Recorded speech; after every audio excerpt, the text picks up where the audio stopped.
Good evening, everyone. I hope we are all okay. You are officially welcome to our Crash Course series. Okay, in this series, which is for paper 1, our goal is to cover all the vital topics in mathematics paper 1. So, this Crash Course will be very helpful both to those who just want to revise and those who are trying to learn these topics, could be for the first time. This is not going to be an intensive revision. It is going to be some form of intensive learning, okay, because we're going to be going through all the vital parts of each particular topic. So if you have not yet covered any of these topics that we're going to cover throughout this series, be rest assured that by the time you're going to that exam room, you'll be ready to answer any questions that will come on that topic. Yeah, so like was earlier communicated, first of all, are we all able to see the screen, the shared screen? If you're able to see the screen, kindly respond with a thumbs up. Okay, I can see people are able to see the screen. Let me wait for some more people to respond. Are you able to see my screen? If you're able to see my screen, please respond with a thumbs up so that I can know that we're good to go. I don't want to leave anybody behind. Margaret, are you able to see my screen? Mr. Emmanuel, are you able to see the screen? Please give me feedback. Those of you who haven't yet given me feedback. Sorry, I can't see the screen, and I'm also not seeing the thumbs up. Sorry. Okay. Try to leave the class and then come back and see if that is going to resolve the issue. Okay, let's wait for some people. Yeah, so make sure you're able to see the screen. If you're unable to see the screen, please make mention now so that we can help you resolve your issue. That way you won't be left behind. Margaret, I've not gotten feedback from you. Are you able to see the screen?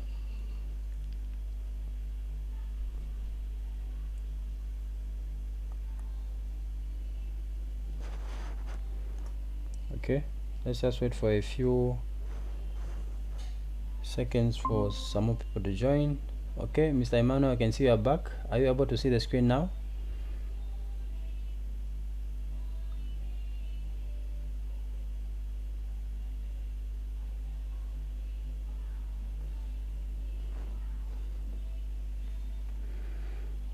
Mr. Emmanuel, are you able to see the screen now? Still no. Let me maybe change it's the network. Sorry. All right. Okay, we'll wait for you. Okay, so as it's coming, yeah, like I was mentioning, that this crash course will be very helpful to everyone, those that are being exposed to these topics for the first time and those who are actually revising.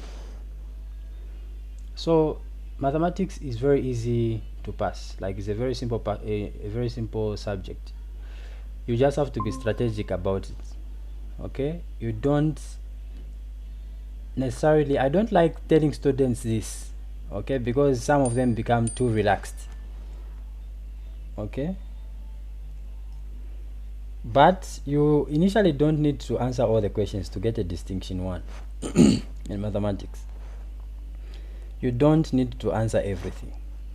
You just need to be smart about it and focus on a specific number of questions, and then you're good to go.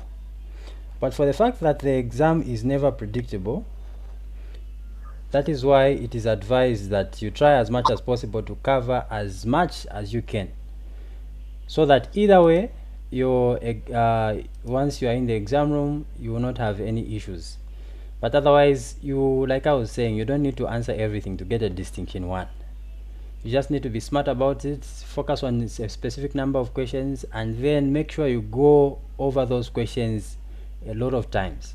Make sure you are good at them. No matter which paper you are solving, you should be able to answer all those questions and you'll be good to go.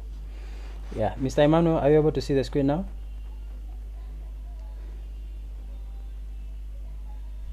Oh yes, I can see it. Thank you. Okay, great. All right. Okay, seems we're now good to go. Yeah, so our goal is to cover 3 topics in this session: algebra, the entirety of algebra, indices, and arithmetic progression. So our session will run from now up to 24 hours. Okay, we have 4 hours to cover these topics. So please pay attention as we learn. Of course, I'm going to give you some breaks between topics. So once we're done with algebra, I'll give you a break like for maybe 5 to 10 minutes, and then we start looking at indices. Another break after indices, and then we go to arithmetic progression, and then we'll call it a night. So otherwise, please pay particular attention as we proceed. Okay, so the first one we're going to start with is algebra. And under algebra, we're going to cover simplifying expressions, factorization, difference of two squares, algebraic fractions, quadratic equations.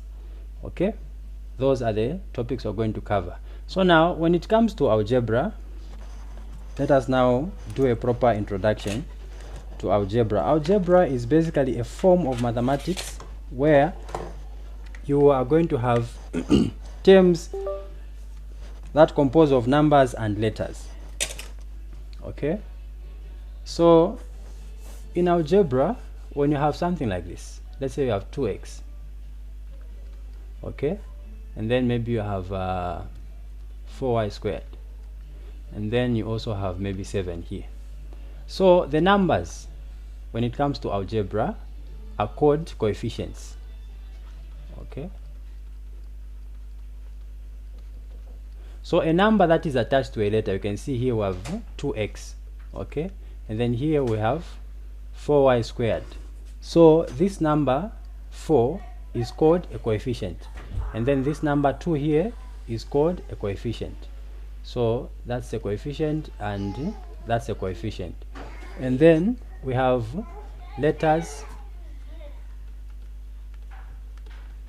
being called as what? As variables. So whenever you have something like that, just know that when I'm saying the variable of something, the coefficient of something, because that's the language you're going to be using now as we proceed, we're not going to be saying letters and numbers. Okay, we're going to be addressing them using their special names. So whenever you have a term that is looking like this, it simply means the letter is called a variable.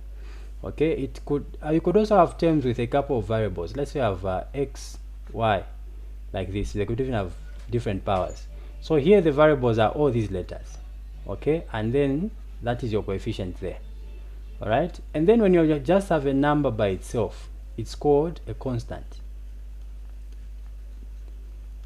So when I say constant, just know that I'm referring to simply a number that has no letter after it or something. Yeah. Then another thing we need to take note of is that in algebra, when the coefficient of a variable, so remember we said the variable is a letter. So when the coefficient of a variable is a 1, you don't write it. So when you have something like 1x, instead of saying 1x, we just write the variable. Okay? If you have, for example, 1y squared, instead of saying 1y squared, we just write y squared. But you know to say there's an invisible one there. So that one is called the invisible coefficient. Okay, if you are solving a question and your final answer is supposed to be, let's say, 1a minus 1b, you are expected to just write a minus b as your final answer. You're not supposed to indicate the ones. All right, so when the coefficient of a variable is 1, you do not write it. That is basically that. Okay, then when it comes to addition and subtraction, you can only add or subtract like terms. Take that one seriously. You can only add or subtract like terms. Now, what are like terms?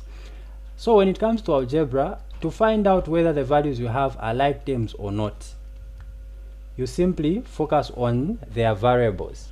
You have to make sure that the variables are the same, and the powers of these variables should also be the same. Okay, so this here is an example of like terms. You notice there's a here, there's also a there, there's y here, there's also y here.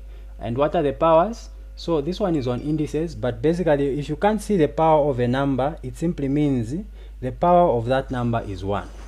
Okay, so this is just going ahead of us.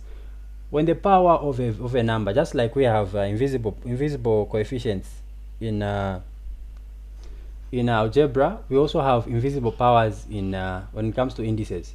So when the power of a number is 1, for example 2 to the power 1, we don't write it, we just write a 2. Okay, a to the power 1, we just write a. So here we know to say there's an invisible one there, there's also an invisible one there, an invisible power there, also an invisible power there. So we can confirm to say these are like terms because they have the same variables and these variables also have the same powers. Okay, another example I can give which can actually be very confusing is this one. Okay, an examiner might set you up, they'll put the same coefficients and then the variables will have different powers, and then you'll be tempted to think these are like terms. In as much as we have an x here, there's also an x here, these are unlike terms because the powers are different. So for addition and subtraction, you can only add or subtract like terms.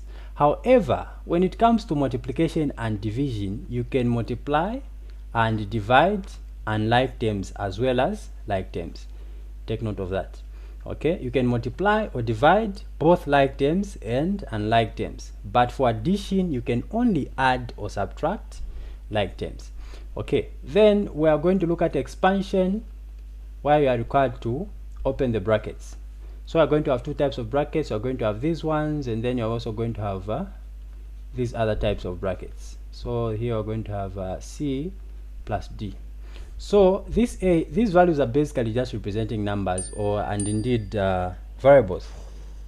Okay, so when you have a letter, okay, which is a variable, or you have a coefficient or a number, basically right before a bracket there is no sign like a positive there between that value and a bracket. Okay, this is different from this one. Okay, take note, these are different. Here there's a sign, here there is no sign showing. Okay, so when there is no sign showing, it simply means this value right outside the bracket will multiply with this first value and also multiply with that other value to expand those brackets, to remove the brackets or to open those brackets. That's how you expand values. So for example, if you have 2 times a and then maybe plus 1, you're going to say 2 times a and then you also say 2 times positive 1. That is that. And then when you have these double brackets, okay, like what we have here, let me just write it here for the sake of space, C plus D.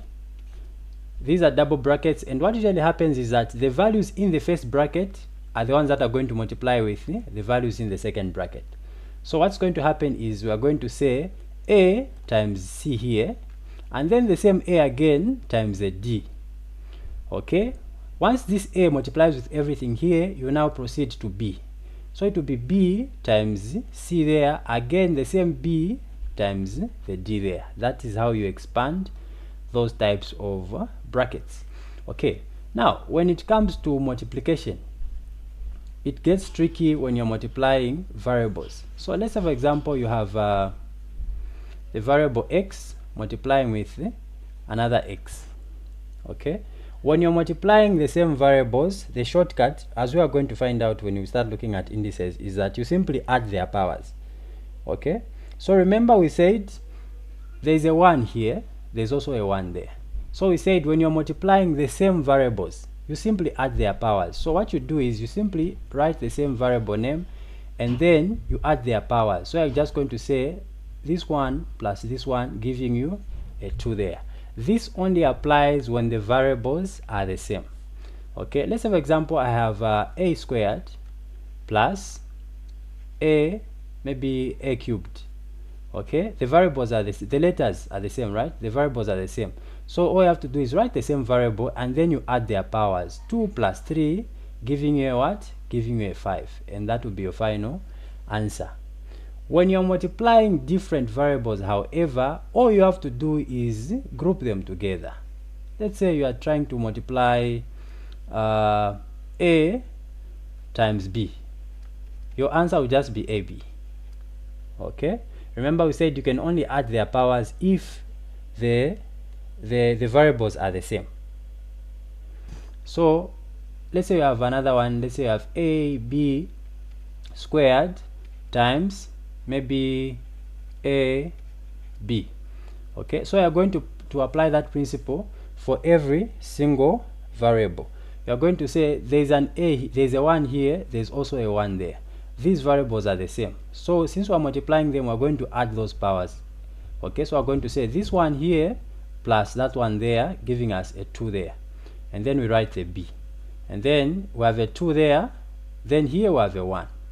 So b squared times b will give us this 2 here plus the 1 there, which is a power, giving us a 3. Okay, so that is how we're going to be multiplying multiple variables. So far, do we have any questions?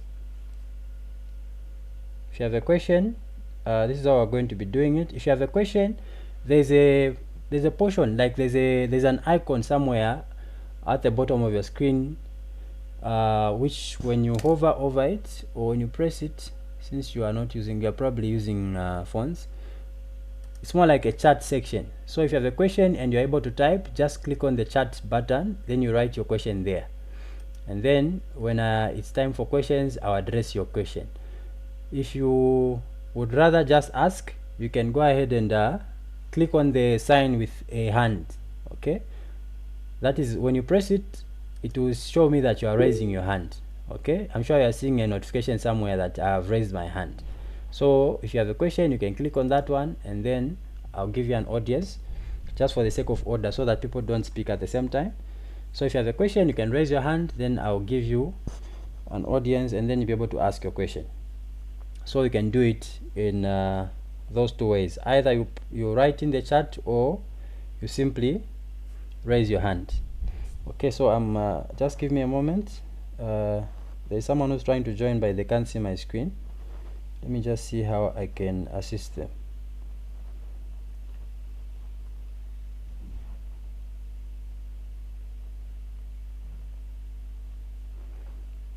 Okay, it seems they're having bad network. Let me just see if I can clone my screen so that maybe they can try to use Zoom.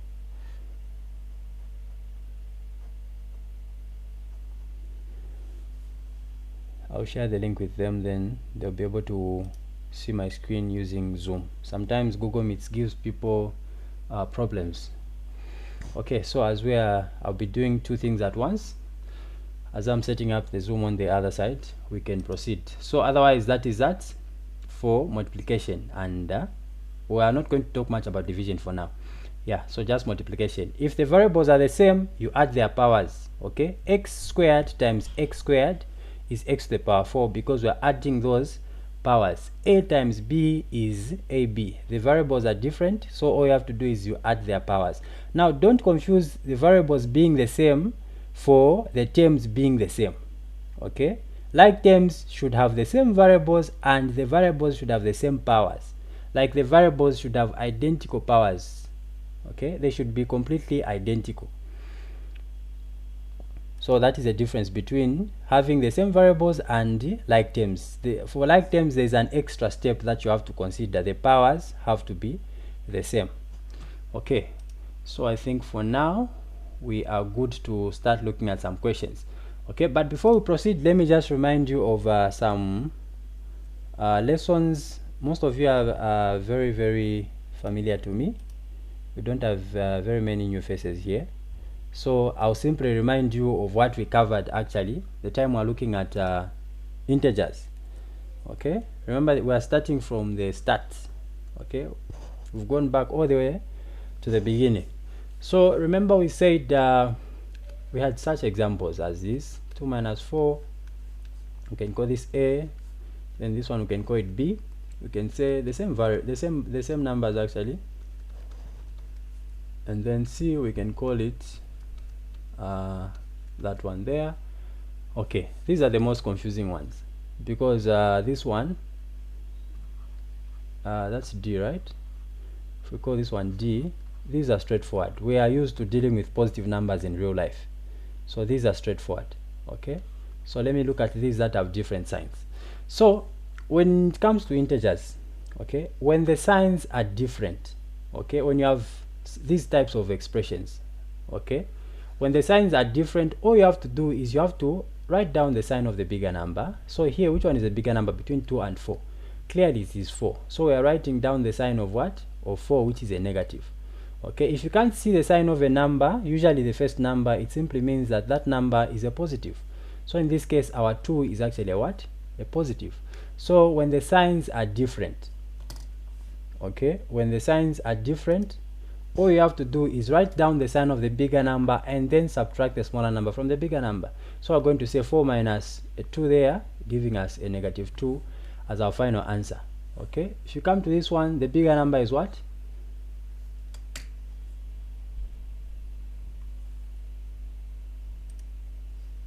Okay, the bigger number is a 4 here, for B.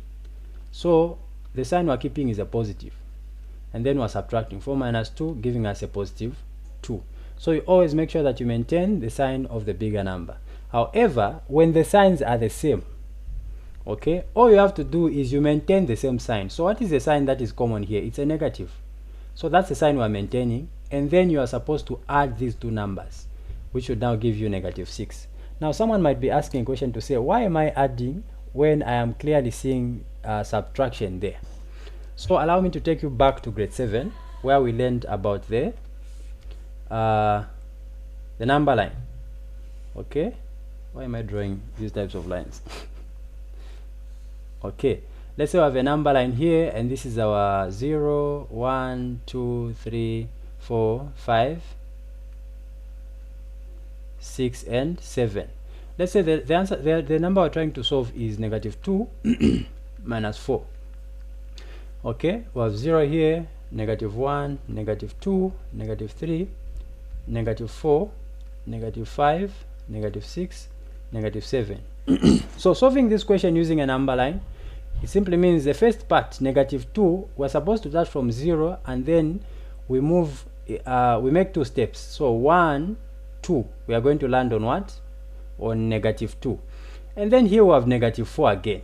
It simply means you are going to continue in the same direction. You're not changing directions. Remember, going this side, you're going towards the positives. So you're going to continue in the same direction, but this time you're supposed to make 4 more steps. So you're going to start counting again. 1, 2, 3, and 4. So where do you land? You land on negative 6. That is how come we found negative 6 there. So the reason why you add, even when you are seeing subtraction, is because you are going to continue moving in the same direction.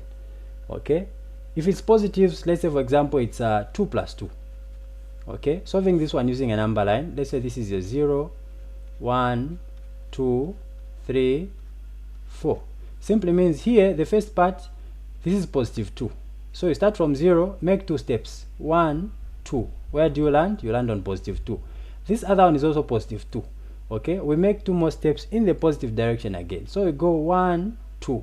Where are we landing? On 4. That is why 2 plus 2 plus 2 is equal to a 4. So that is something that's going to help you remember why you add. Okay, 2 plus 2 is equal to a what? A 4. So the reason why you add when the signs are the same is because you are going to continue heading in the same direction. So that is that for addition and subtraction. Now let me remind you of multiplication. So negative times negative is equal to positive. Positive times positive is equal to positive. Negative times a positive is equal to a negative. Positive times negative is equal to negative. So now these, I need you to make sure that you master these. If you have not yet mastered them, you need to master this, because if you go to topics such as quadratic equations, these are key. Okay, if you don't know these signs, like these multiplication signs, plus the algebra, the addition and subtraction, you're going to have issues there. Okay, I'll be explaining and you will not be understanding what I'm talking about, simply because you do not understand these simple basics. Okay, so make sure you know this. Let me just share the link to the Google Meet, the Zoom meeting with someone. Just give me a moment so they can come and join us.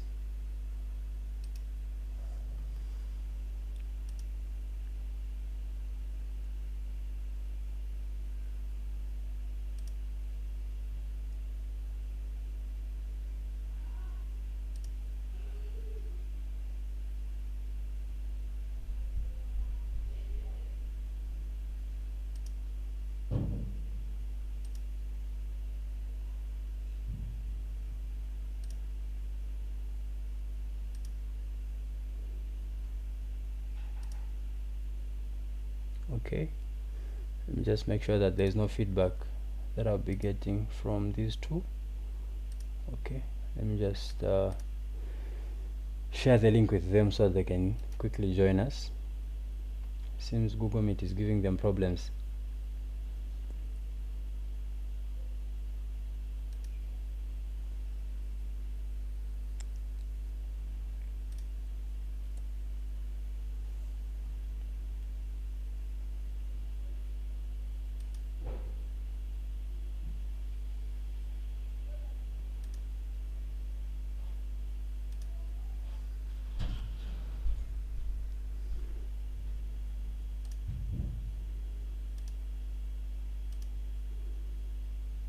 Okay, so yeah, like I was saying, these are very, very important throughout the course of mathematics. If you don't know how to work with signs, you're going to be having problems everywhere. Okay, integers are part of the foundation for mathematics. Integers, board mass, okay, order of operations. These are the very, very important lessons that you need to make sure you are good at for you to be good at math. Okay, so negative times negative gives you a positive, positive times positive gives you a positive, negative times positive should give you a negative. Therefore, negative times negative should give you a positive. If you have something like negative 2 times negative 4, okay, so in mathematics we have 4 main types of operators: subtraction, addition, multiplication, and division. Okay, these two sometimes serve as signs for numbers, okay, in as much as they can serve as operators. So in this case we have two operators here. There's a multiplication sign and this negative here. Because this negative is serving as a sign, we then need to put this number in brackets so that we know to say it is negative 2 times negative 4. Alright, because if you don't put brackets, it's going to be confusing. Negative 2 times minus 4. Okay, that makes sense. So whenever you have a negative number before after an operator, you have to make sure that you put it in brackets. Okay, 2 times negative 3, you need to put the negative 3 in brackets. So here we're saying negative times negative is equal to positive. So we're going to say negative times a negative here, giving us a positive. Then you multiply the numbers. 2 times 4 giving you an 8. Okay, this one is direct. We are used to dealing with positive numbers, so I won't spend time there. Okay, I come to the next one. Negative 2 times positive 4. So if it's a positive, you just see the number appearing there without a sign. So there all you're going to do is you're going to say negative times a positive for the 4 there gives you a what? A negative. Remember I said if you can't see the sign for a number, then it's positive. Okay, that gives you a negative. Negative times positive is negative. Then you multiply the numbers. 2 times 4 giving you negative 8. Okay, similarly when you say positive 2 times negative 4, this will still be a positive. If you don't see the sign, it simply means a positive. Okay, so positive times negative is what you actually have here. The answer should be a what? Negative. And then you multiply the numbers. 2 times 4 negative 8. So that is that when it comes to multiplication. So this is the same for division.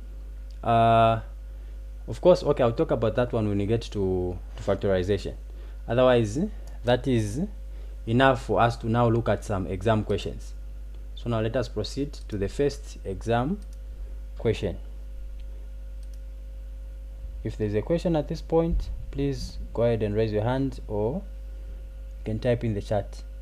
Let me just switch back to the conversation. Okay, so far there's nothing in the chat. We should be good to go. Okay, so now we look at these exam questions as our examples. The first one is coming from 2023. Okay, I won't be mentioning where they're coming from. You'll be seeing on the screen so that I save on time. So these questions always come. As you can see, these are different exam papers. They always say simplify. They simplify there, simplify there, simplify. Different years. Okay, this is 2023 paper 1 GCE, internal, 2023 as well, 2021 GCE, 2022 paper 1 GCE. So remember what I said, you don't need to answer all the questions, you just need to be strategic. So you can tell to say these questions always come. Let me focus on these questions because they always come. And then make sure you're good at those questions and you are good to go. Okay, just have to be smart about it. So for let's call this one question 1. the one on top, this one here, we have 2 open bracket x plus 3y close bracket minus 3 4x minus 2 close bracket. So remember we said you can only add or subtract unlike terms. That is why you can't add these two. They have different variables. This one is x, this one is y. Okay, so since we can't add those, the only option we have is to expand. So we're going to say these 2 here times x, giving us 2x. All right, again these 2 times 3y there, what are we going to get? We're going to get positive 6y for the first part. We go to the second part, so there's a negative here, and this, I said if you can't see the sign, it means it's a positive, so there's a positive here. So we're going to say the negative for 3 times a positive for 4, giving you a negative there. Then you're going to say 3 times 4x, giving you a what? 12x. Okay, there's a negative there, so negative times that negative there, giving you a positive. And then you're going to say 3 times a 2 there, giving you a 6.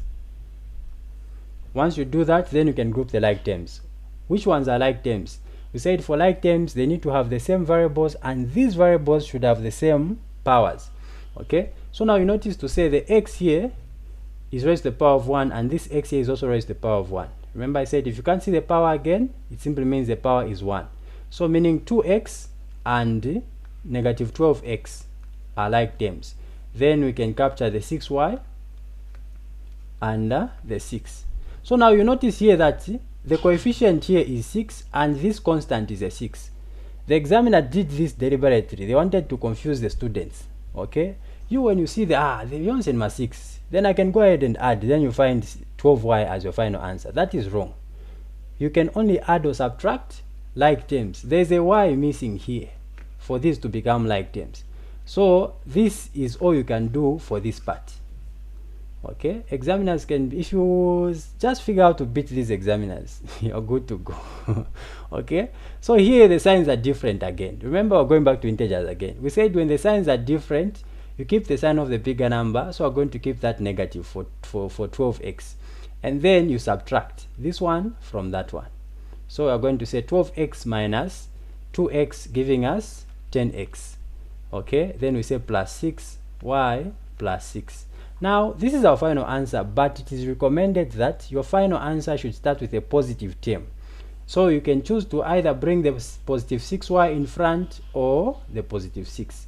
So I'll put the positive 6y in front, and then I'll say negative 10x and then plus 6. So this will be my final answer. It is recommended, remember that, it is recommended that all your answers should start with a positive term. If indeed within the answer there is a positive term. If there are only negatives, then you leave it the way it is. Okay, so that is that for question 1. So at this point I'll just be solving. If you have a question, raise your hand, or you can type in the chat. I'll be checking through the screen to see if there's a question, so that I don't waste time asking for questions when people are easily understanding what we are looking at. So we now proceed to the second question, which is this one here. Okay, simplify again. So we have this is 2a minus 5ba minus b plus ab. Okay, so there's a bracket here between the b and the a. I forgot to put the bracket. There's a bracket there and another bracket there. So according to board mass, we're supposed to open the brackets first. So I'm going to say this negative here times a positive for a. If you can't see the sign, it means it's a positive. Remember that. Okay, so negative times positive gives us a negative, and then 5b times a. Remember I said if the variables are different, just put them together when you're adding them. And by the way, it is recommended that you arrange your variables in alphabetical order. Instead of saying ba, you are supposed to say ab. Okay, because a comes before b. That is how come here b times a is initially going to be ba, but I've arranged them that way. Okay, then this negative times that negative there, giving us a positive, and then we're going to say 5b times the b there. So in other words, we're simply saying there's an invisible one there. So we're saying 5 times this one, giving us a 5, and then this b times that b, giving us what? B squared. Remember we said if the variables are the same, you simply add their powers. So both of these b's are raised to the power of 1. So we're simply saying 1 plus the 1 there, giving us that 2 there. Okay, so we're now going to say plus AB, this one that remains this side. So now we look for like terms. You notice here there's AB, there's also AB here, and they have the same powers. Therefore, they are like terms. So I'm going to say 2A minus 5AB plus AB plus 5B squared. You see how there's a 5 here and there's also a 5 here. That's an examiner doing their thing. Okay, they want you to add 5AB plus 5B squared so that you get 10A something B. Okay, so if you don't know what is supposed to be done, you fall for their tricks, and then you'll be wondering, how did I fail? Okay, so here these are like terms. There's an invisible one here, remember. So we said when the signs are different, you keep the sign of the bigger number. So we're keeping the sign of the 5. Then we say 5 minus this one here, giving us a 4. And then you simply bring down the variables, and then we're going to say plus 5b squared, and this will be your final answer, because these are there are no more like terms here. All these are unlike terms. Okay, we are done. We proceed to the next one. So the next one is 2ab minus 7ab plus a squared b plus 5ab squared. So this one was already expanded for us. All we have to do is identify like terms. Okay, so we have ab here, we have ab here, same powers, same variables. And then here we have a squared b, there we have a b squared. You can see that the variables, yes, they are the same, but the powers are different. So these two, you don't do anything to those values.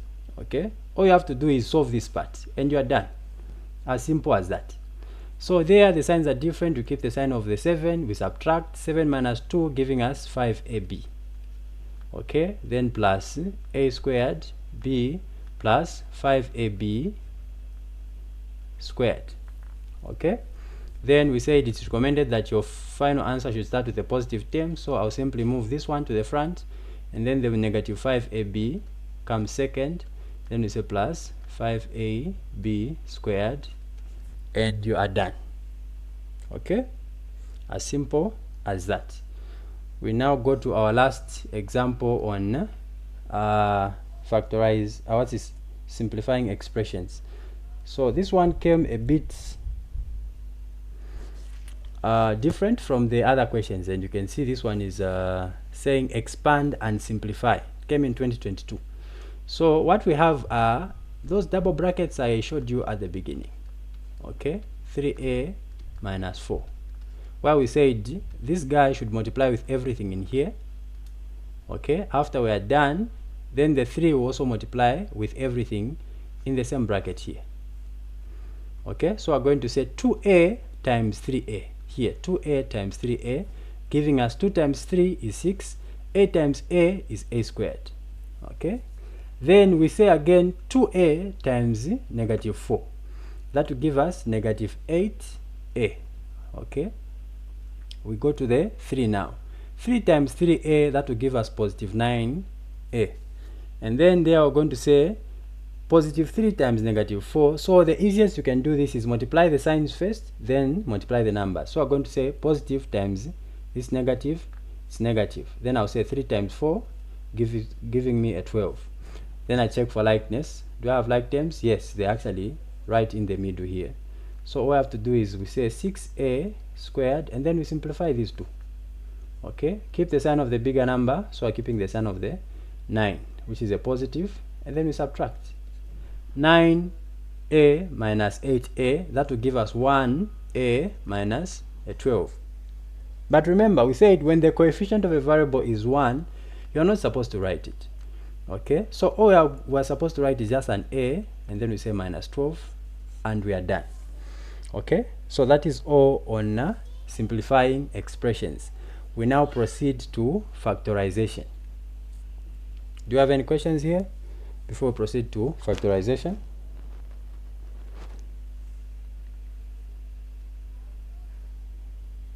Okay, we proceed. So now when it comes to factorization let's say you have 2a squared, and then in brackets, not really brackets, then you have maybe plus 4a. For the coefficients or for the numbers, you have to pick the highest common factor. A common factor is a number that can go into another number without leaving a remainder. Okay, so you know a 1 can go into 2, it can also go into 4. A 2 can also go into 2, it can also go into 4. Meaning the common factors we have here are 1 and 2. But you have to pick the highest common for the numbers, right? So meaning here the highest common factor is a what? Is a 2. You write it down. Then you go to the variables, you check. Okay, do I have a common variable? The a is common, there's an a here, there's also an a there. Okay, since the a is a common, you now need to pick the one with the smallest power.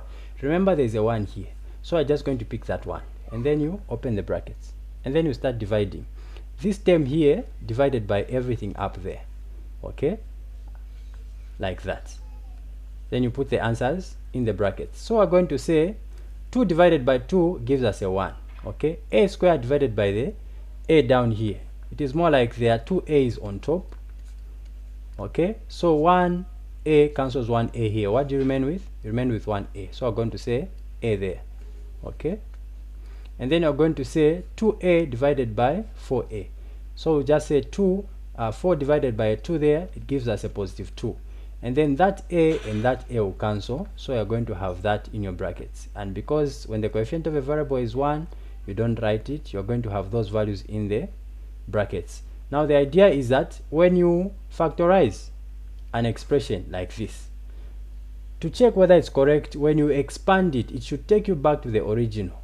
Okay, so that's how come 2a times a is giving us 2a squared. 2a times 2 there is giving us 4a, like that. So that is that about factorization. So now there's a type of factorization which usually come phrased as factorize completely. For this one, we are supposed to factorize by grouping. How do you do that? All you have to do is you get the values you're supposed to factorize. 2ab minus 3b, okay, plus 10a minus 15. Okay, let me remove the brackets. All you have to do is, there is no need for you to start rearranging values. Okay, just make sure that in each pair, most of the times they actually give you each pair of values will have something in common. So you notice to say here the b is common, and there the common factor can be 5. Okay, so all you have to do now is you get both of these first values minus 3b, put them in one bracket, and then the others also put them in another bracket. Then you factorize each bracket. So what is common in the first bracket? A b is common. You open the bracket. 2ab divided by b, the b's will cancel, remain with 2a. Okay, this negative divided by the positive for the b is a negative. And then you're going to say 3b divided by this b, the b's will cancel, remain with a 3. Okay, you come to this one. For this one, you always pick the sign of the first term. The first term is a positive there, that's why I've picked a positive. What's the common factor there? A 5 is common. Okay, so 10a divided by 5, it will give you 2a. This negative here divided by this positive right there, it's a negative. Always remember to divide the signs as well. Okay, I've marked a lot of students and you find they just transfer this sign here and they bring it here. Sometimes it changes. If you had a negative here, it was going to change to a positive. So if you go that way, that route, you end up having wrong answers. So always divide the signs as well. So this negative divided by this positive here gives us a negative. 15 divided by 5 gives us a 3. At this point, you can actually check your work. How am I doing? If the answers you have in the brackets are the same, it simply means you are doing the right thing. So now all you have to do is you get the values outside the brackets. These, you put them in one bracket. So meaning it's going to be b plus 5. And then you pick n of the brackets. 2a minus 3, and you are done. You have factorized completely. Let me just check on the other member if they've managed to join the class.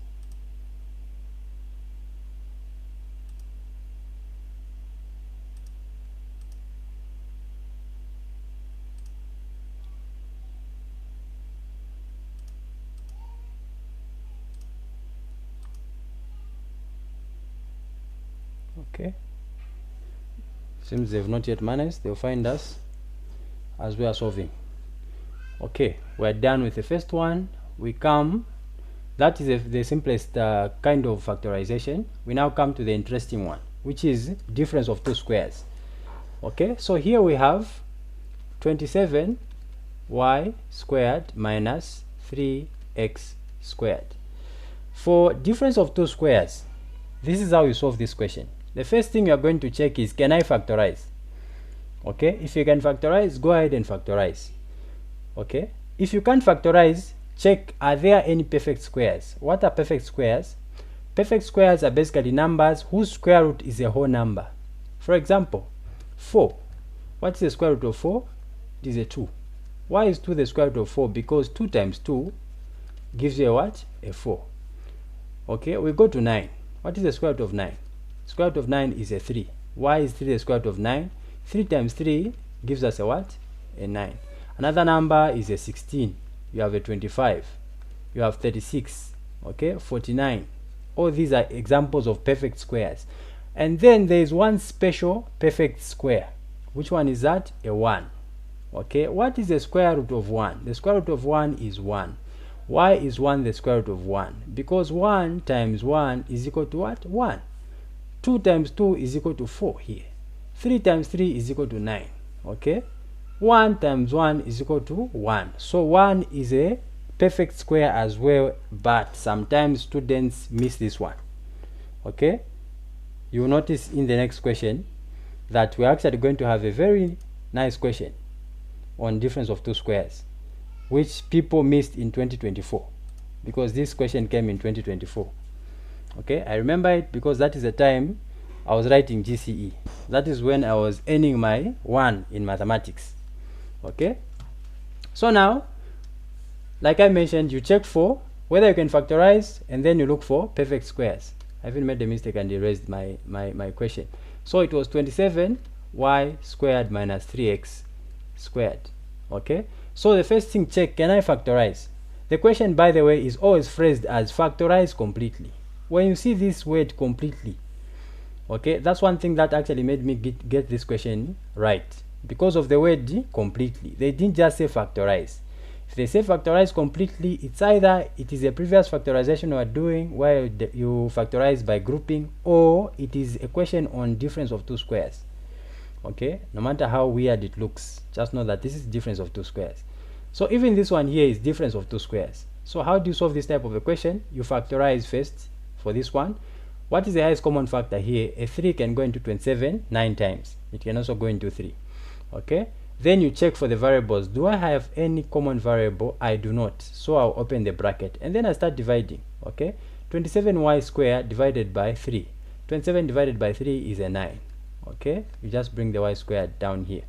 Okay, and then you bring down that sign, because negative divided by the positive there is negative. And then 3x squared divided by the 3. 3 divided by 3 is 1, which will give us 1x squared. But when the coefficient of a variable is 1, you don't write it, so you just write x squared there. Now here, your goal is to make sure that all the values inside these brackets, okay, should have power 2's. They should all be raised to the power of 2. So now the 9 is not yet raised to the power of 2. How do you make sure that it is also raised to the power of 2? You're simply going to ask, what is the square root of 9? It is a 3. Okay, then simply add the power 2. What you have just done is to rewrite the 9 but as an index. Okay, because 3 squared is equal to 9. Okay, it is 3 times 3. So you've just rewritten the 9 but as an index. Having done that, you now notice to say all the values inside the bracket are raised to the power of 2.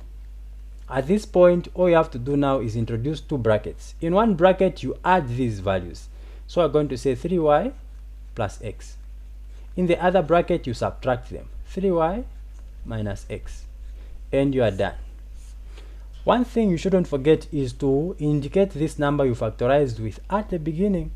Some students erase this number. They don't put it on the final answer.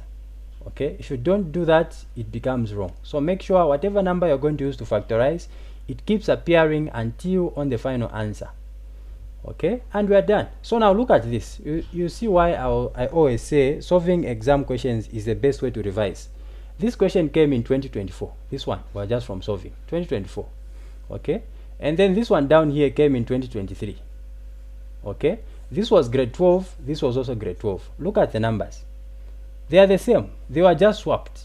Here there's 27 and 3, even here there's 27 and 3, they just switched around the numbers.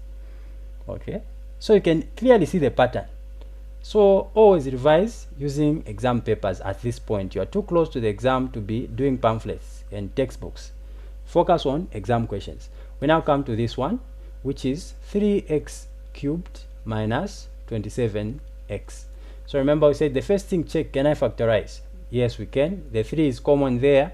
We check for the variables also. The x is common. Remember we said you have to pick the variable with the smallest power. This one is raised to the power of 1. That is why we have picked the x. And then we start factorizing. Okay, 3x cubed divided by the 3. 3 divided by 3 is a 1. X cubed divided by x is x squared. Okay, there are 3 x's here. There's 1 x. When it cancels 1 from the 3, what do you remain with? You remain with a 2. That is basically how you divide variables. Okay, so we have x squared inside the brackets, and then we're going to say this negative for 27 divided by the positive for 3, giving us a negative. Then 27 divided by 3x, it will just give us a 9, because the x's will cancel out. At this point you now notice to say I have a perfect square inside the brackets. So what am I going to do? I'll simply ask, what is the square root of 9? It is a 3, and then I add a 2 there. Okay, now you will notice to say inside the brackets all the terms are raised to the power of 2. So simply add them in one bracket and subtract them in another bracket, and you are done. As simple as that. We now look at this strange question, okay, which other people left incomplete. The question says factorize completely. I remember when I was solving this question, I was like, can it be this simple? You just factorize first step and you are done. I doubt. Because of that completely, I went an extra mile. Alright, so here you notice there are no perfect squares. Okay, so whenever there are no perfect squares, automatically you know I'm supposed to factorize. What is common there? It's actually x squared here. What is common there is a 7. You open the brackets. 7x squared divided by 7, it will just give you x squared. Negative divided by positive, it gives you a negative. 7 divided by 7 is a 1. Now my question in the exam room was, is this the final answer? As simple as this, and then this question is 2 marks. I'm like, no, but 1 is a perfect square as well. So initially all you have to do, you have to say 7x squared. Remember we said there's a special perfect square, okay, which is a 1. So what is the square root of 1? It is a 1. Okay, then you put a 2 there as well. So your final answer should be x plus 1 and x minus 1. That is the final answer, and you would have earned all those marks, and we are done. Okay, so look out for a 1. It is a perfect square. Okay, don't leave a question when you can actually finish it. You know exactly what you're supposed to do, then you miss out on marks like that. Okay, then we look at algebraic expressions. So these types of questions are very simple. You have, that is x plus 2. Okay, and I said the algebraic expressions, these are actually algebraic fractions. Okay, algebraic because they have letters and numbers. Remember we said algebra is a form of mathematics where you deal with numbers and letters. So that's how come these are algebraic fractions, and these are just fractions because there are no numbers here, there are no letters. Okay, so this is how you solve these types of questions. The first thing you have to do is simply draw a line, but leave space here on top for answers. Okay, so now what happens is that the numerator, by the way, when you have a fraction, the top number is called the numerator, and then the bottom number is called a denominator.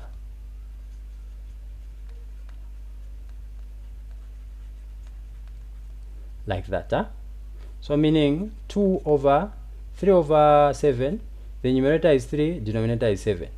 Okay, so now solving these types of questions as what we have up there, let me just clear this out.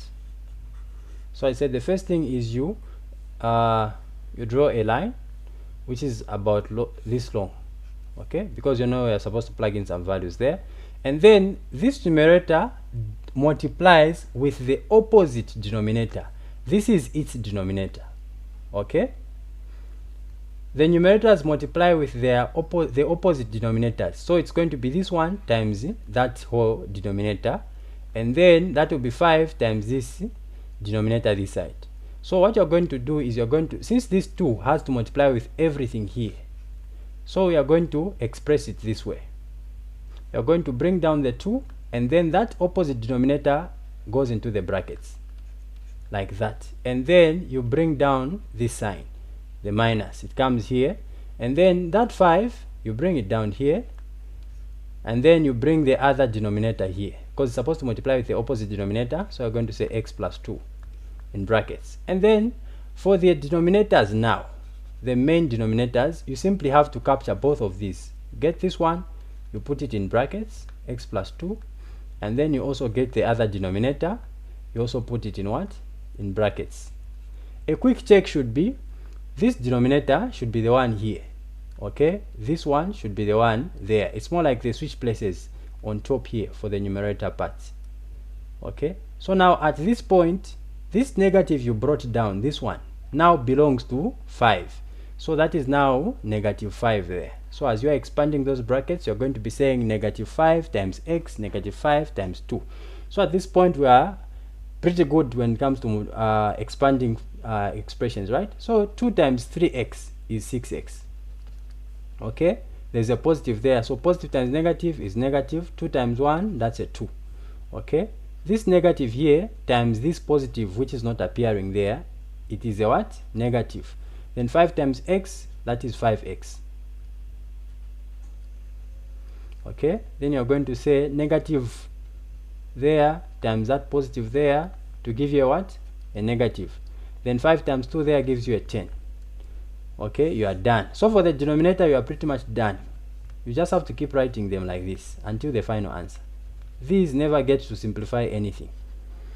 The work is just to be done on the numerator part. You now notice that 6x and 5x are like terms, negative 2 and negative 10 are like terms. So simply group them together. 6x minus 5x, and then you have negative 2 minus 10. Denominators we said we are done. X plus 2 and 3x minus 1. Okay, let's scroll down a little.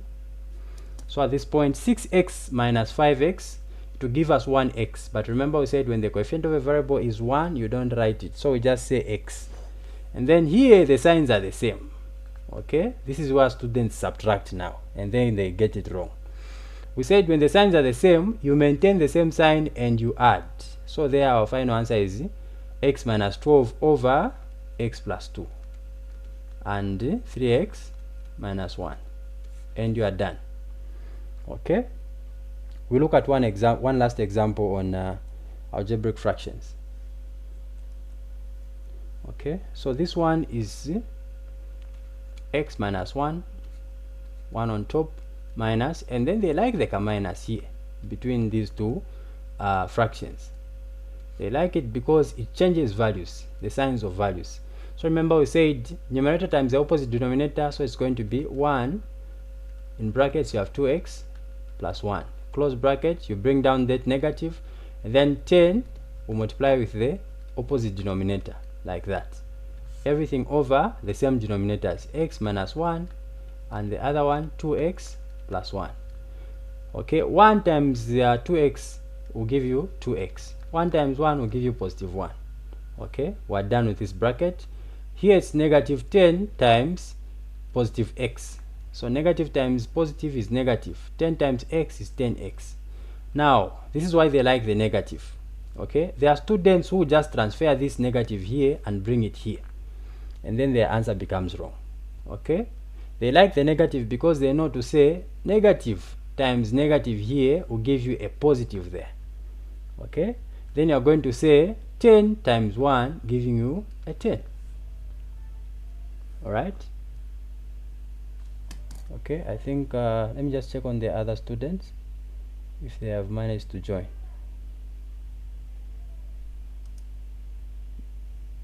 Okay, great, they have managed to join.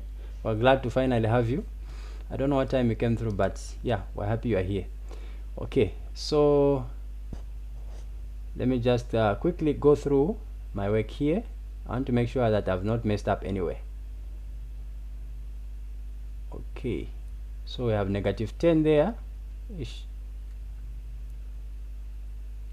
Negative 10 there, multiplying that bracket, so negative 10 times x is negative 10x. That's why I was thinking, I'm make a different calculation now.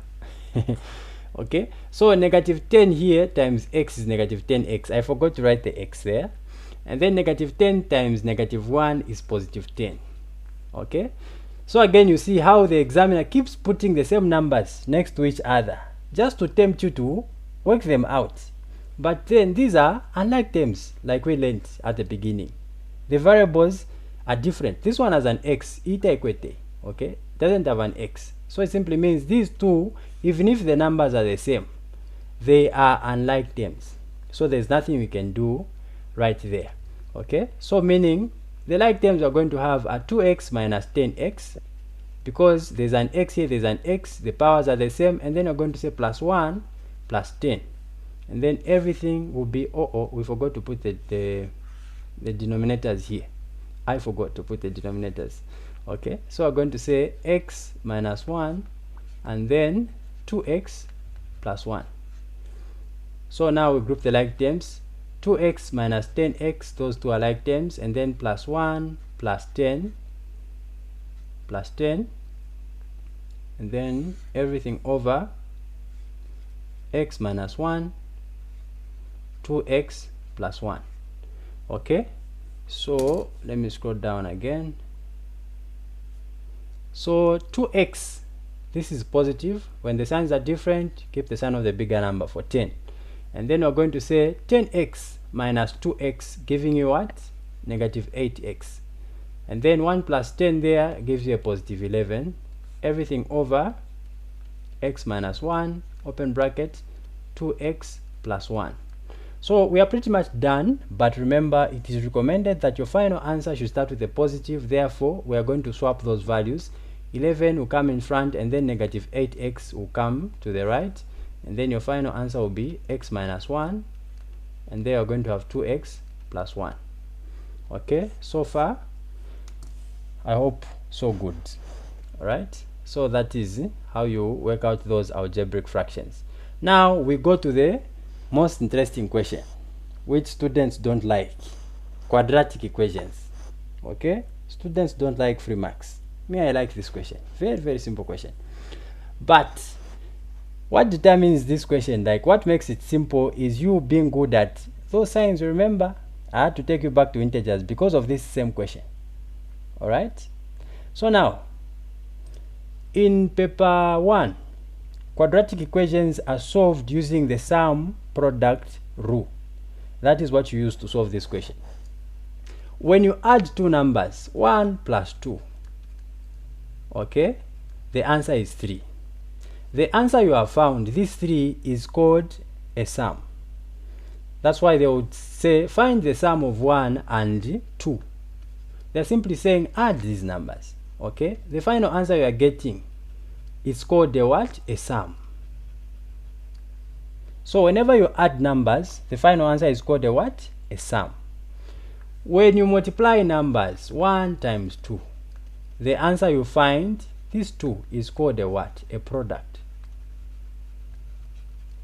So whenever you multiply numbers, the answer is called a product. So for this type of equation, we use a formula, a principle for the sum product rule, because we are going to be incorporating the sum somewhere and the product. So what I need you to know for now is that when you add numbers, the answer is called a sum, and then when you multiply numbers, the answer is called a product. Okay, so now how do you solve this type of equation? First thing first, a quadratic equation is usually phrased like this: solve the equation. Okay, you notice everything going down here, just solve the equation. Okay, even this one down here, solve the equation, solve the equation, solve the equation, solve the equation. That's how they phrase this question in paper 1. Another thing that will show you that this is a quadratic equation. A quadratic equation usually should give you two answers. Okay, that is how come you notice the answer space for this question, this one here. Okay, the answer space right there, they want two values of x. One value you put there, the other value you put there. So if you are not sure whether the question you're looking at is a quadratic equation, because some of these quadratic equations may look strange. Okay, you notice here the one that came in 2025. Okay, I didn't capture the answer space. This one here. Okay, the quadratic equation is 4x squared is equal to 9x. It doesn't look like a quadratic equation, the one we're used to seeing, but it is also a quadratic equation. That is why they want two answers, one here and one there. So if you're not sure, check the answer space. How many answers do they want? Okay, that will guide you. As you are solving, you make sure your final answer should give you two answers. So check the answer space if you are not sure whether the question you're dealing with is a quadratic equation or not. So in paper 1, quadratic equations, we use the sum product rule, and the quadratic equation format is this one: ax squared plus bx plus c is equal to 0. In this format, the variables a, b, and c represent numbers. So if you have your quadratic equation, let's say it is 2x squared minus 4x plus 7. Your a here, notice, so I said a, b, and c represent numbers. For this particular context, allow me to refer to these values a, b, and c, actually just a, b. Allow me to refer to them as coefficients. So your a is basically the coefficient of x squared. Okay, so the a here is going to be the coefficient of x squared, which is a 2. The b here is a coefficient of x, which is a -4 in that case. But they will not always give you a quadratic equation and then they place an x as the variable. They might change. Okay, they might say 2k squared minus maybe 3k plus 8. You notice here that the variable they are using is k. They are not using x. So what should you then focus on? The order should be, the first term should have a variable in a power 2, a variable raised to the power of 2. The second term should also have a variable but raised to the power of 1, and then the last term should be a constant, because sometimes they'll give you a quadratic equation which is not in the right order. So before you start solving, you need to rearrange the terms. Okay, let's say for example you could be given 2x squared, and then they say minus 3 plus x. You notice this is not according to the right order, which is ax squared plus bx plus c is equal to 0. So they might give you something like this. So now it is up to you to see, this one is not arranged according to the right order. The right order states that the first term needs to have a variable raised to the power of 2. So this one is rightly placed, 2x squared. And then the second term should have a variable raised to the power of 1. But instead, what do you have? You have a constant. So you know to say this one is not correctly placed. So you now need to pick this guy, bring it here. And then the constant goes at the end. That is that. Sometimes these values can be on the other side of the equal sign. You need to bring them to the left, so that on the right side of the equal sign you just have a 0. Okay, so that is the first thing you do whenever you're dealing with a quadratic equation. Check, is it arranged according to the right order? Okay, once you have confirmed that it is arranged according to the right order, that's when you can proceed to the solving of that particular question. Okay, so now remember we said a, b, and c represent let me write it again. I still need to use it to explain the next point. Ax squared plus bx plus c. So let us identify the values. Okay, what is a and what is x in our quadratic equation there? So let me write it down. This one is 2x squared, in case you are unable to see it, minus 3 is equal to 0. So meaning our a, the coefficient of x squared, is a 2. Our b is basically the coefficient of x here. We said when the coefficient of a variable is 1, you don't write it. So we know there's an invisible one there. So b is just 1. Okay, and then c is a constant, which is -3. Now we said we solve this question using the sum product rule. Okay, so the product represented by the letter p is found by multiplying a times c. These values we have captured, this a times this c, that gives you the product of that okay, I think those are network problems. Yeah, I'm told someone is experiencing some distortion, some form of distortion. Are you still experiencing the distortion, sir?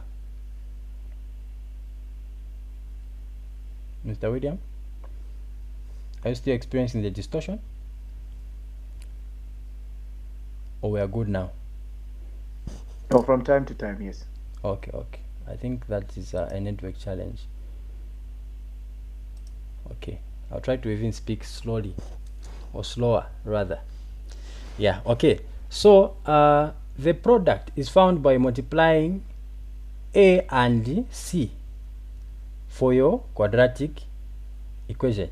So in this case, our a was 2, our c is -3. Therefore, our product will therefore be equal to 2 times -3, which would give us what? A 6, -6 actually, because this one is positive. So positive times negative is negative, and then 2 times 3 is 6.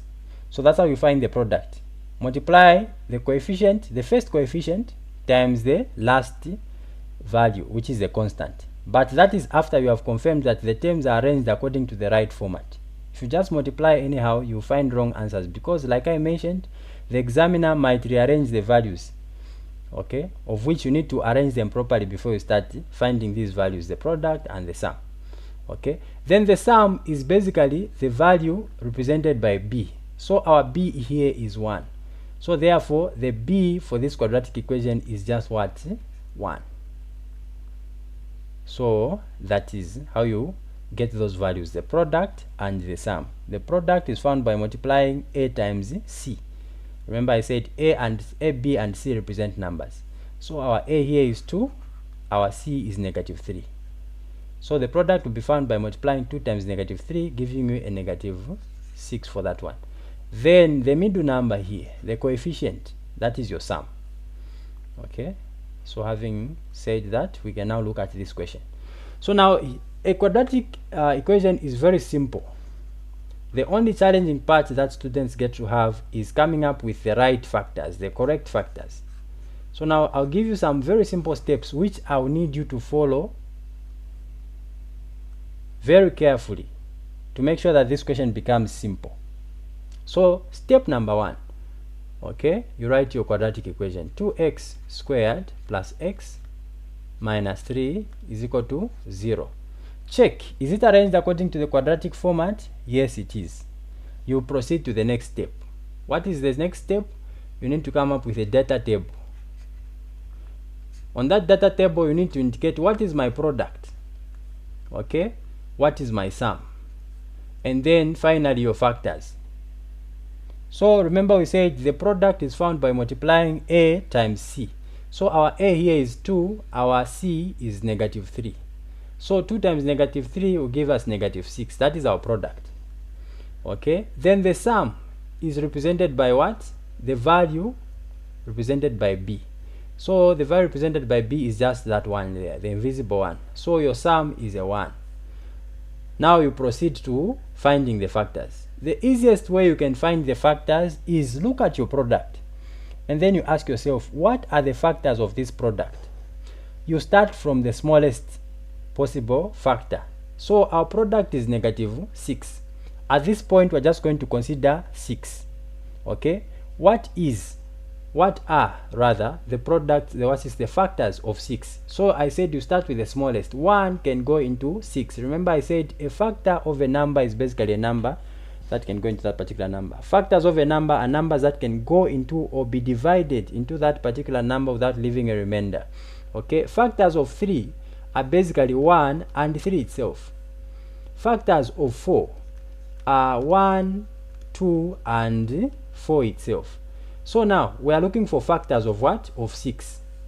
So we have already found a 1. how do I find the next factor? The best way you can do this is by putting them in pairs.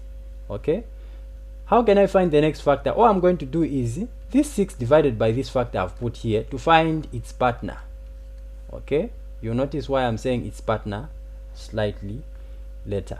Okay, 6 divided by 1 gives me the next corresponding factor. Then I'll go to the next one. What is the next factor which can go into 6? It is 2. Okay, 2 goes into 6 how many times? It goes there 3 times. At this point, you now notice that you have actually listed all the factors of 6. You now proceed to the next step. So the most important step, I said, find the factors of the product. Once you find the factors of the product in this fashion, then you are going to make sure that in each of these brackets, the biggest number should have the same sign as your sum. Your sum here is positive. So meaning the 6 here should be a positive and the 3 must be a positive. Once you have determined that, you can now start testing. Remember I said when you multiply when you multiply numbers, the answer you find is called a product. When you add, the answer you find is called a sum. Now start testing. When I multiply these numbers in this bracket, are they giving me the product? Okay, 1 times 6 is giving me positive 6, but my product is a what? Is a negative. You can see there's a negative there. What does that tell you? Remember, I did mention to say negative times positive is equal to what? Negative. Positive times negative is equal to negative. Therefore, in order for you to achieve this, whereby when you multiply these two numbers, they give you a negative, their signs are supposed to be different. So since these two numbers, when you multiply them, 1 times 6, these factors here, they are giving you positive 6 and not negative 6. It simply means you need to change the sign of this one. Since you already determined that this one is supposed to be positive, because the biggest number in each bracket should have the same sign as the sum, which is a positive in our case. So meaning the only number you have to change, whose sign you have to change, is the smaller one now on the left. So meaning this guy has to become a negative and this one also a negative. That way when you test, you now notice to say, these are now giving me the right product. Okay, so remember our product is what? Negative 6. So you now notice negative 1 times positive 6 gives me negative 6. Once you achieve this, you are now sure to say the signs are correctly placed. I test for the other factors. Negative 2 times positive 3. So you have to pick the factors together with their signs. Okay, this negative times the invisible positive there is a negative. 2 times 3 gives me a 6. Okay, so now you have to make sure that each once the signs are just correctly placed and the numbers are correctly paired, that's why I was saying its partner or something. I said you get to realize that once the signs are correctly placed and the factors are correctly paired, when you multiply them, they will give you the product with its sign. You can see we have been getting negative 6 there and negative 6 there. Okay, you have now confirmed the part for the plugging in of the signs correctly. Okay, once you do that, you now proceed, because you are just looking for two numbers. Remember that you are just looking for two factors. Okay, now we have two brackets here. Sometimes you might even have 3 brackets or factors. Okay, for example, if you had your product is a 12, the factors you're going to have 1, 12. The next one will be 2, 6. Okay, the next one will be 3, 4. But here you just want one bracket, 2 numbers. Those are the numbers you're looking for. So now how do you now identify those 2 numbers? You proceed to the next step. You need to now add each bracket and then check which 2 numbers can I add to get a 1 here, which is my sum. Remember I said when you add numbers you get a sum. So now which of these 2 brackets can you add to get a 1? So we're going to start trying. Negative 1 plus positive 6. This gives us what? Positive 5. So we know to say this is not the bracket we are looking for. Let's try this bracket. Okay, so we're going to say negative 2 plus 3. Okay, remember we said you keep the sign of the bigger number, so we're keeping a positive there, and then we're going to subtract 3 minus 2, giving us a 1.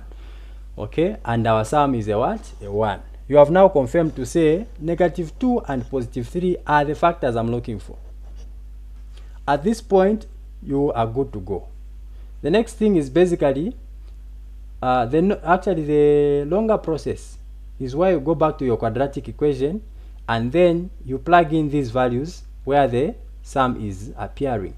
So instead of doing this 2x squared, so we are simply going to add an x. Since they're using the variable they're using in the equation is an x, we're simply going to add an x to each of those factors. So meaning we're going to have negative 2x comma 3x.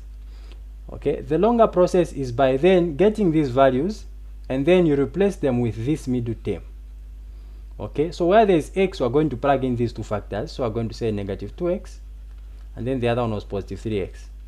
Okay, these two factors, they replace the middle term, and then we're going to bring down the negative 3 and then we say equals to 0.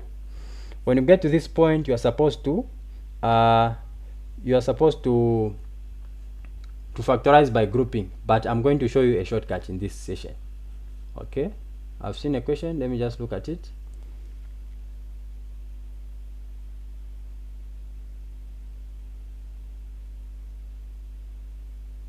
Yes, Mr. William, that is very correct.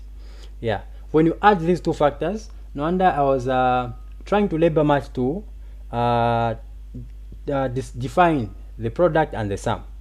Okay, those two numbers you find, when you multiply them, they have to give you the product for your quadratic equation. When you add them, they have to give you the sum. So that is very correct. Okay, so now here is a shortcut I want to give you. Okay, once you have found these two numbers, there is no need for you to start factorizing by grouping. Okay, there is a shortcut that I'm going to show you. All you have to do now is you get this, the first value here, the one that has a power 2. You get the x together with its coefficient. Okay, here the coefficient is a 2, so meaning we are going to open the bracket, you put a 2x in this bracket, and then you get one of these numbers. We get the negative 2, put it there, close the bracket, open another bracket, put the 2x again in the other bracket, 2x like that, then you get the remaining coefficient, you bring it here, and then you say equal to 0. This step simply skips the part for arranging the factors together with the numbers that are in the quadratic equation and then factorizing by grouping, then putting the values that are outside the bracket in one bracket. It skips all that process. Okay, so now once you do this, all you have to do now is equate each bracket to 0. So I'm going to say 2x minus 2 is equal to 0. Then you say, or, let me create some space here, or 2x plus 3 is equal to what? Is equal to 0. And then you solve for x. So at this point, we're going to say 2x is equal to 0 plus 2. Okay, 2x is equal to 2. Then you divide both sides by 2. Like that. So your final answer will just be 1 for x. So on your question, you're going to say x is equal to 1, or we now find the other value. 2x is equal to 0 minus 3. When this positive 3 crosses the equal sign, it becomes negative 3. So then we're going to get 2x minus 3, okay, is equal to negative 3. Then you divide both sides by 2, like that, so that those values cancel. So x is equal to negative 3.2. Then finally you put it as a mixed fraction. 2 into 3 is a 1, remainder 1 over 2. So here you are going to say negative 1 over 2 as your final answer. That's how you deal with these types of quadratic equations. For these ones, I need you to practice a couple of them, because when we get to cubic functions, paper 1, the quadratic function graphs, we're going to notice to say those are actually just quadratic equations. So we'll be solving a lot of quadratic equations there.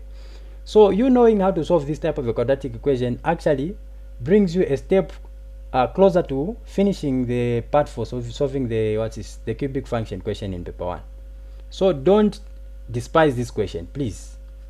Knowing this question actually enables you to answer another exam question which always comes. Okay, so both of these questions always come. So please know this method of using the sum product rule. Practice how to find the correct factors. Okay, before you go further as you are solving, make sure you test these two numbers I have found. When I multiply them, are they giving me the product exactly with its sign? When I add them, are they giving me the sum exactly with its sign? Once those two tests are passed, then you are good to go. Everything else becomes simple. You already know how to factorize. Okay? You're basically just going to be solving for that variable they are using. If it's x, you're solving for x. If it's k, you're solving for k. And you're done. Okay? So that is that. The rest of the questions here are very simple. So sometimes they'll give you this type of a quadratic equation. This one, they've already factorized for you. They've already found the factors for you. They've done pretty much everything for you. This is the simplest. When you see this one, just know that I'm looking at free marks here, because none of you should be able to fail to answer this question. Okay, this is the step. That's after we plugged in the factors we found.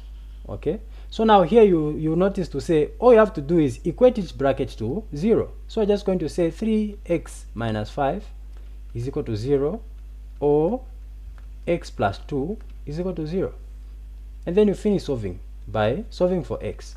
So you group the like terms. The negative 5 follows the 0. It will become 0 plus 5. Okay, then 3x is equal to a 5 there. 0 plus 5 is 5. Divide both sides by 3.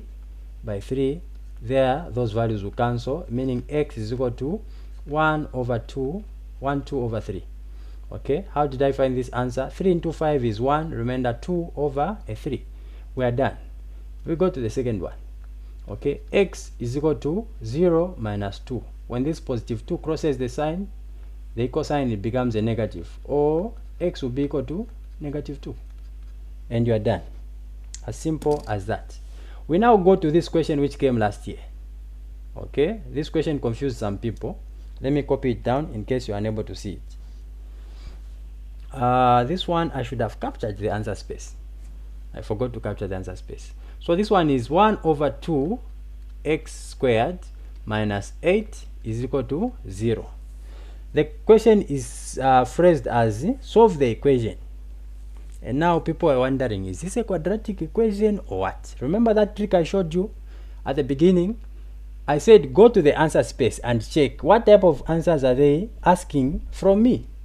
If they're asking for two answers like this, just know that no matter how weird this question looks, it's a quadratic equation. Therefore, you are supposed to now figure out how you are going to solve it so that it gives you two answers at the end. Okay, that's the easiest way you can figure out whether this is a quadratic equation or not. So this one here is a quadratic equation. So now how are we going to solve it so that it gives us two answers at the end? Sometimes if you are testing whether this solution might give you the correct answer, it shows to say here you are heading the right direction, because remember your goal is to get two answers. If the method you have approached is giving you one answer, just know that this is wrong. Try another method. And right there in the exam room, you can actually figure out how to solve questions that are maybe that you are encountering for the first time. Okay, so know your goal. How many answers am I getting? Am I supposed to get? So here you are supposed to get two answers, right? So this is how you solve this type of equation. All you have to do is say 1 over 2 x squared is equal to, you group the like terms, so it's going to be 0 plus 8. This 8 will cross the equal sign, it becomes positive 8. And then you're going to say 1 over 2 x squared is equal to 8. We are grouping the like terms, right? So now we need to move this fraction from the left side of the equal sign to the right side of the equal sign. How do we do that? All you have to do is multiply this fraction with its opposite. Okay, so all you're going to do is flip it around like this. Your idea is to cancel it from the left so that you're in the right side. So now what you are doing here is what you're also going to do this side, 2 over 1. Okay, we're multiplying the left side with 2 over 1. Even this side we're supposed to multiply with 2 over 1. Okay, so once you do that, then you're going to notice to say this 2 and that 2 cancel.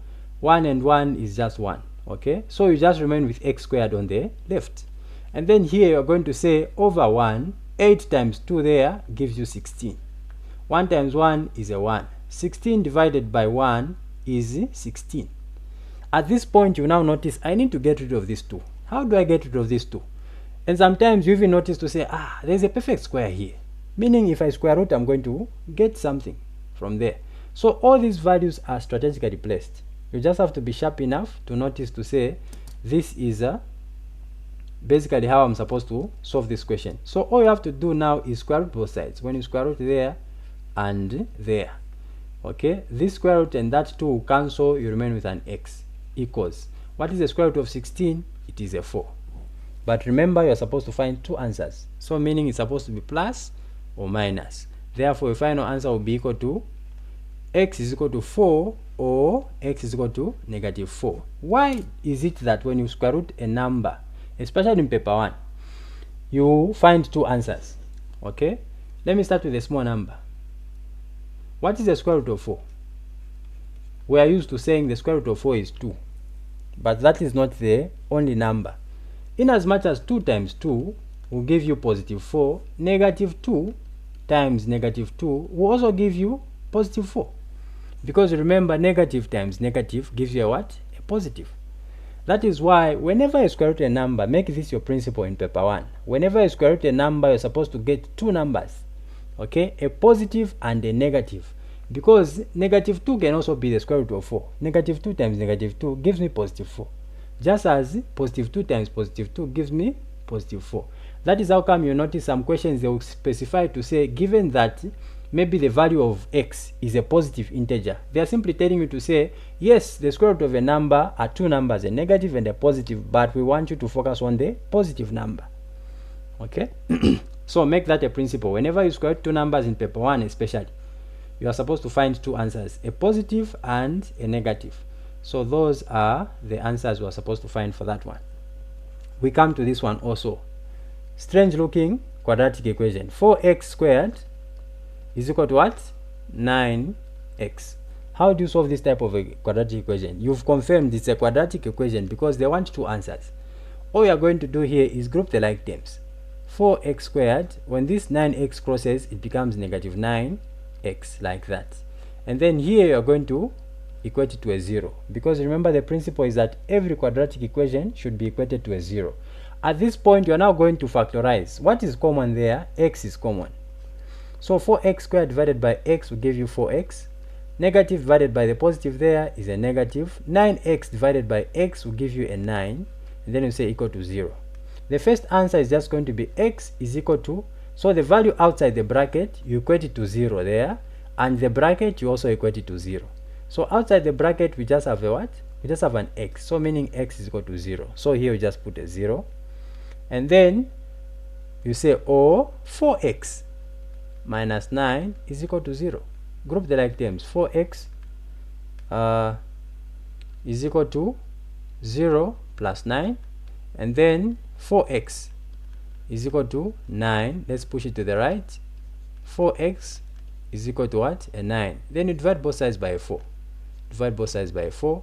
The 4's there will cancel. X will be equal to 9 over 4, which you can now convert to a mixed fraction. 4 into 9 goes there 2 times, remainder 1 over a 4.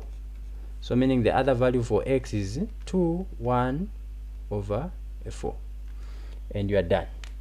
Okay, so that is how you solve these types of quadratic equations. So when you do a couple of these different types of quadratic equations, they might bring the same version like one of those you've done, and then you'll be able to figure out how to solve it. Okay, so I've seen a question here.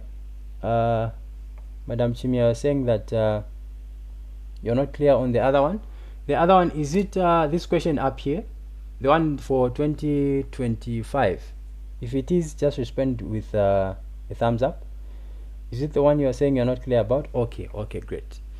All right. Okay, which part specifically are you not clear about? How we moved the fraction to the right side, or after that part, or maybe the entire question? If it's the entire question, you can give me 2 thumbs ups. Okay, if it is not, then if it is the part for where we moved the fraction, I'm sure that is where maybe you are not clear about how we move the fraction. Okay, okay, okay, great. So let me just quickly go through that one. And I'm also told Anita, you would like me to repeat. Which one should I repeat? The one I'm just from solving, this one here, or the same question Madam Shimia is asking? Please let me know as I'm attending to the question Madam Shimia has asked. So the original question is 1 over 8 x squared. Okay, 1 over, is it 1 over 2? 1 over 2 actually, x squared minus 8 is equal to a 0. So what we did here, we said 1 over 2 x squared, you move this 8 to the right side, so it's going to become 0 plus 8. It's a negative, so it becomes a positive. And then you are going to add that side. So 1 over 2x squared is equal to 8. Now we need to move this fraction as well to the right side of the equal sign, because remember we are solving for x. So our goal is to make sure we just remain with an x on the left. So how do you move this fraction from here to the right side of the equal sign? We said you simply multiply it with its opposite. Okay, so this is 1 over 2, the opposite will be 2 over 1, like that. Such that these 2 and that 2 will cancel. You just remain with 1 over 1 on the left times 1 over 1. When you multiply these, they'll give you 1 over 1. 1 divided by 1 is going to give you 1x squared, of which we said when the coefficient of a variable is 1, you don't write it. So when you do it that way, you notice that you just remain with x squared on the left here. Then we said what you did this side, okay, is what you are also going to do this side. So we multiplied on the left side with 2 over 1. On the right, we also multiply with 2 over 1. And then there you can say over 1. Then you're going to say 8 times 2 there, giving you a 16. 1 times 1 there, giving you a what? A 1. 16 divided by 1 is just going to give you 16. Then at this point we said you now need to find the value, the actual value of x. To find the actual value of x there, you know, we have to get rid of that square. Alright, so how do you do that? We are going to square root both sides, this side and that side. Okay, so that on the left side the square root and the 2 can cancel each other out. That one and that one will cancel, you just remain with x. And then what is the square root of 16? We said the square root of any number can either be a positive or negative. Therefore the square root of 16 is either positive 4 or negative 4. That's how come on your answer space there you're going to say x is equal to positive 4 or x is equal to what? Negative 4. Is that clear now, madam?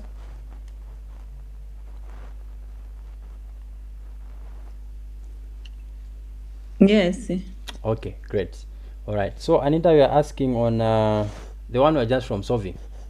Okay, let me just quickly go through that one as well.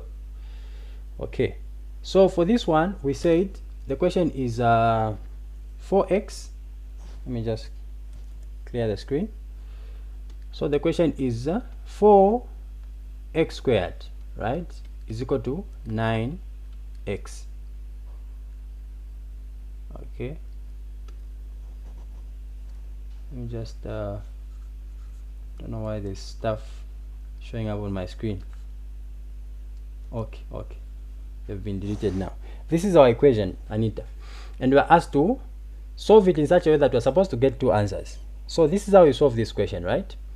There's another one I'm going to give you. By the way, after this session I'm going to give you a long assignment which I'll need you to submit on Wednesday morning.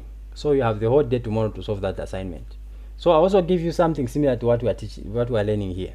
So what we do here is you are going to say 4x squared minus 9x is equal to 0. What have we done? This 9x has crossed the equal sign. It has followed 4x. Okay, so since here it's positive, when it crosses the equal sign to the left side, it becomes negative 9x. And then since this is a quadratic equation, we now need to put a 0 here. Okay, so that it is equated to 0. After you do that, you factorize. Okay, what is common here? You notice to say for the numbers the highest common factor is 1. So check, do I have any variable as a common factor there? You notice that x is common there. Then you factorize. 4x squared divided by x will give you 4x.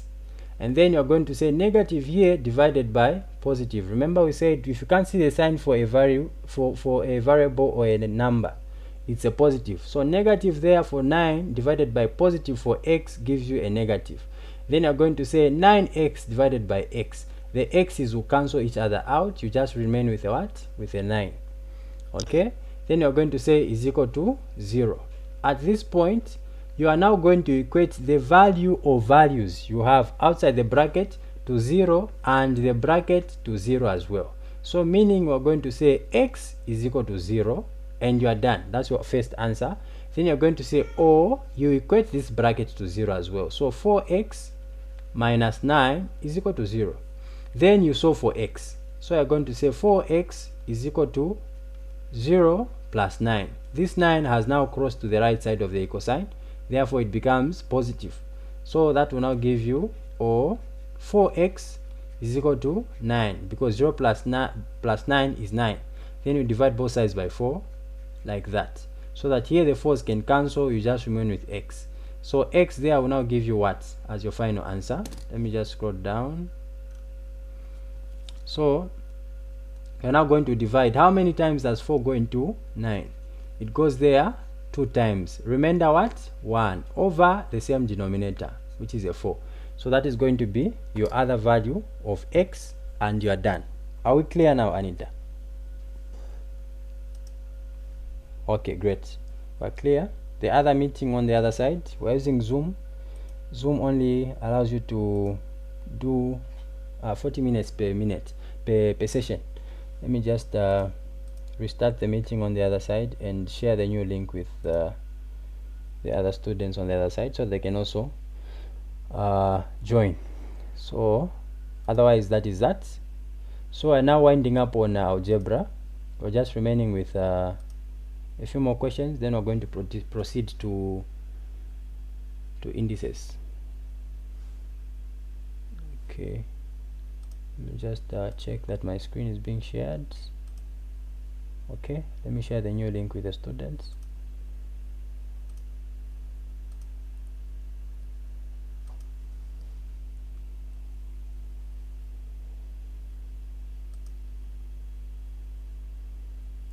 Okay, let me just change the meeting settings so they can join without me having to admit them.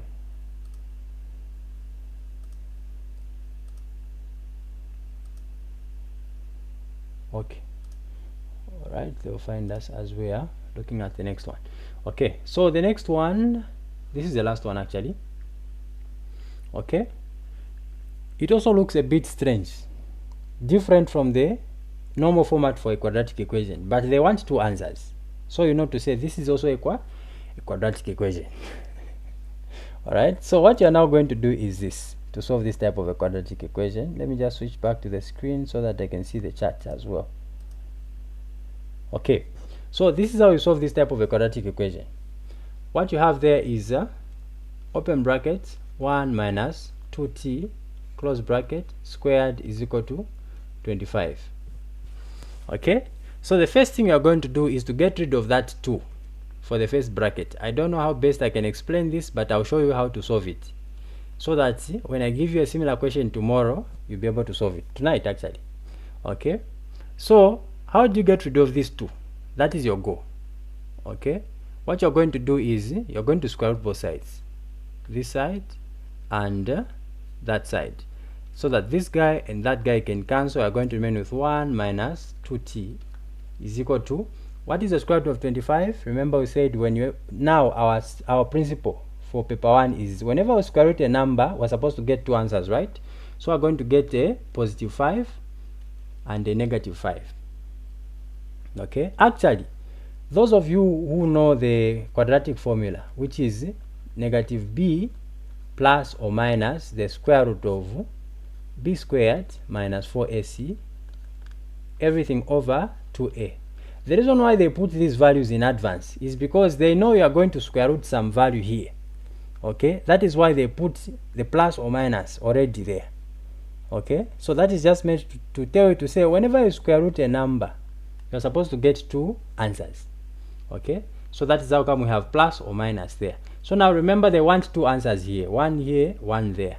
So how are we going to find those 2 answers? We're now going to say 1 minus 2t is equal to a positive 5. Okay, or 1 minus 2t is equal to a negative 5. We have now captured both the positive and the negative number there. Okay, having done that, we solve for t, since here the variable they're using is a t.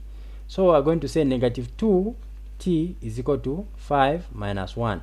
This one has crossed the equal sign to follow the 5 there, so meaning negative 2t is equal to positive 4. 5 minus 1 is a 4. Then you divide both sides by negative 2 by negative 2. There the signs will cancel because negative divided by negative is a positive. Then 2 divided by 2 there will give you a 1. So you're going to remain with 1t, but when the coefficient of a variable is 1, you don't write it. Instead of saying 1t, you just say t. Okay? Then here there's a positive. Positive divided by negative is a negative. 4 divided by 2, that is a 2, and you are done. Or we come to this one. 1 minus 2t is equal to negative. Okay, so we can actually proceed to the next step here. Okay, so we're going to say negative 2t. Let me move a bit to the right. Okay, so negative 2t is equal to negative 5 minus 1. What have I done? I have moved this one here, which is a positive, to the right side of the equal sign, and so it has become a negative. So we're going to say, or negative 2t is equal to, we said when the signs are the same, you maintain the sign, you add.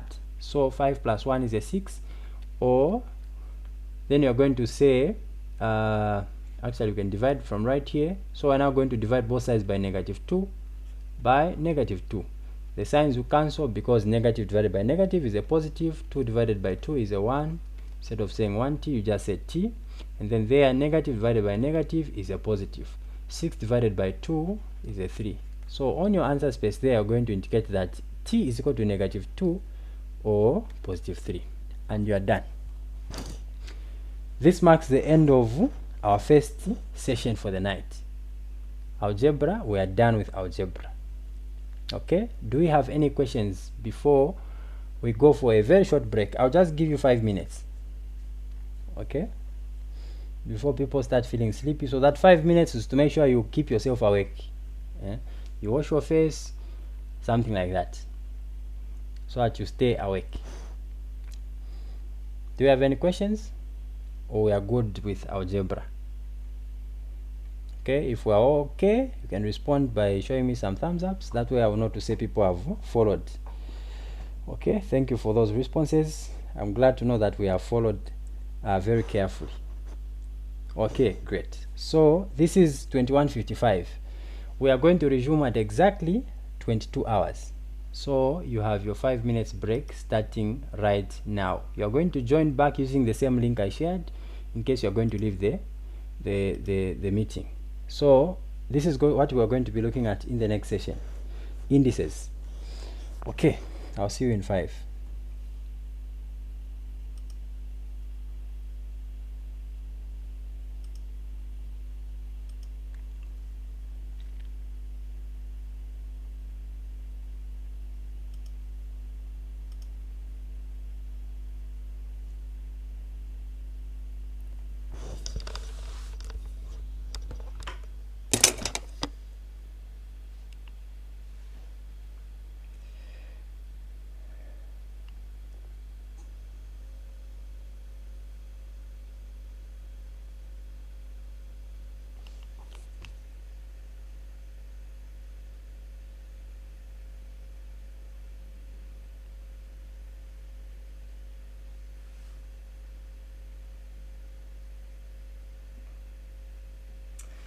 Yeah, but sorry, I forgot to unmute the mic the time I created the second meeting.